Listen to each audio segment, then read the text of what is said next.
اچھا جی مولانا صاحب السلام علیکم جی. وعلیکم السلام ورحمۃ اللہ. اچھا مولانا صاحب کوئی حدیث ہے امام دے پیچھے سورۃ فاتحہ نہ پڑھنے والی جہدے وچ یہ ذکر ہوئے کہ امام دے پیچھے سورۃ فاتحہ نہ پڑھو؟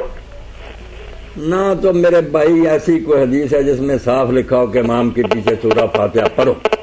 نہ ہے کہ نہ پڑھو، نہ منع کی کوئی آئی ہے، نہ ایسی صاف ہے جس میں امام کا ذکر ہو. لے دے کر ایک حدیث تھی، اگر وہ صحیح ہو جاتی تو دنیا کو کوئی مسلمان پھر دم نہیں مار سکتا تھا کہ آپ نے فجر کی نماز پڑھائی. بعد میں کہا کہ تم شاید میرے ساتھ پڑھتے ہو، لوگوں نے کہا ہاں پڑھتے ہیں، تو فرمایا اسی لیے رکاوٹ پیدا ہوتی تھی میرے پڑھنے میں. جب میں پڑھوں میرے ساتھ کچھ نہ پڑھا کرو سوائے فاتحہ کے، کیونکہ جو فاتحہ نہیں پڑھتا اس کی نماز نہیں. یہ روایت تھی نص صاف. مگر کیا کریں کہ امام جیسے مغنی میں لکھتے ابن قدامہ یہ صحیح نہیں ہوئی. جتنے جتن جی چاہے کرے نہ کوئی کمزوری. اب اتنا بڑا مسئلہ کہ نماز نہیں، اس کے لیے تو بہت کبھی دلیل چاہیے. کمزور کبھی مکھور مدلس، کبھی محمد بن اسحاق، کبھی نافع بن محمود، کوئی نہیں. کمزور وہ لکھتے ہیں مغنی میں جو صحیح ہے اس میں بات نہیں آئی، رکوع امام کی ہے یا کیا. جو ضعیف ہے اس میں آئی ہے مگر یہ فائدہ نہیں دیتی. تو یہ بحثیں ساری ہو چکی ہیں. نہ وہ روکنے والے جو ان کے پاس ہے، کہیں نہیں روکا آپ نے. اس لیے کوئی پڑھتا ہے بسم اللہ حضرت عمر رضی اللہ عنہ، عبادہ بن سامت، ابو ہریرہ جہری نمازوں میں بھی امام کے پیچھے پڑھتے تھے. کوئی پتھر نہیں پڑیں گے، بالکل جائز ہے یہ پڑھ لینا بھی اگر آرام سے پڑھ لے. اور نہ پڑھیں تو امام بخاری جیسے مانتے ہیں جز القراءت میں کہ زید بن ثابت، عبداللہ بن عمر، عبداللہ بن مسعود نہیں پڑھتے تھے، کسی نماز میں پیچھے نہیں پڑھتے تھے. نماز کی بھی درست ہے. میں ان لوگوں میں سے نہیں جو یہ فتوے دیں کہ ان کی نماز نہیں، ان کی نماز نہیں. نمازیں سب کی درست ہیں.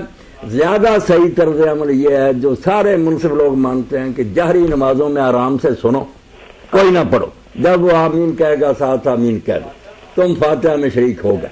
اور جو سری نمازیں ہیں، سری رکعت، ان میں پڑھو، فاتحہ بھی پڑھو، سورتیں بھی پڑھو. یہ عدل کی بات ہے جس پر سے کوئی حدیث نہیں ٹکراتی، نہ کوئی ہے ٹکراتی.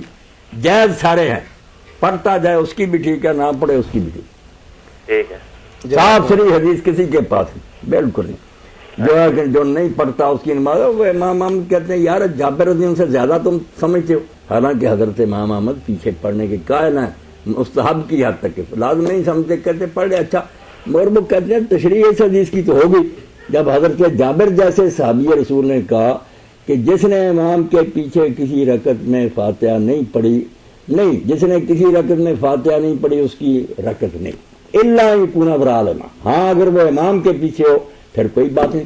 یہ امام ترمذی کہتے ہیں، احمد کہتے ہیں یار جابر رضی اللہ عنہ سے زیادہ تم جانتے ہو. اس نے کھول دی بات کہ یہ اکیلے کی بات ہے، امام کے پیچھے نہ بھی پڑھے درست. یہ امام ابو داؤد نے لکھا. اس روایت کو لکھنے کے بعد سفیان بن عیینہ کہتے ہیں یہ اس کے لیے جو اکیلا پڑھے، کیونکہ دوسری طرف جو حدیث پاک آ گئی نا کہ جب امام پڑھے تو تم چپ رہو، وہ بھی جو ہے نا اذا قرأ الامام فانصتوا، امام جب قرآن پڑھے چپ رہو. اسی پر حضرت ابو ہریرہ کہتے ہیں کہ جہری نمازوں میں تو چھوڑ جاتے لوگ، جہری میں کوئی پیچھے نہیں پڑتا. تو حدیثیں بہت ہیں، 6-7 ہیں اصل، باقی کا خام خواہ لمبی کرتے ہیں. 5-6 حدیثیں ہیں جو بدایات المجتہد میں مل جائیں گی، ان پر ہی بحث کا دار و مدار ہے. دیکھ لیں، اس سے یہی نتیجہ نکلا کہ پڑھے ٹھیک ہے، نہ پڑھے تب بھی کوئی بات نہیں.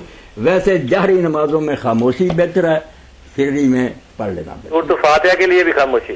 ہاں خاموشی. آپ دیکھتے ہیں، تجربہ کر لیں کہ جو پڑھتے ہیں ہم لوگ کیا تکلف ہے کہ ابھی امام کے منہ میں ہوتی ہے نہ وہ بھی آرام سے سن سکتے ہیں اور پڑھنے کی ساتھ کوشش کرتے ہیں. اور آخری آیت پر تو گمسان پڑ جاتا ہے نا، وہ بھی ختم کرنا چاہتا، ہم بھی ختم کرنا چاہتے، آمین کہنا ہوتا. کیا کریں، امام کی بھی نہیں سنتے اپنے، کچھ نہیں، بالکل تکلف ہے. آرام سے سن لینا چاہیے اور ساتھ آمین کہہ دینا. ٹھیک ہے، یہ انصاف کی بات ہے. یہی ابن تیمیہ رحمۃ اللہ نے بڑے زور سے فتاوی میں اس پر لکھا، جلد لکھ دی.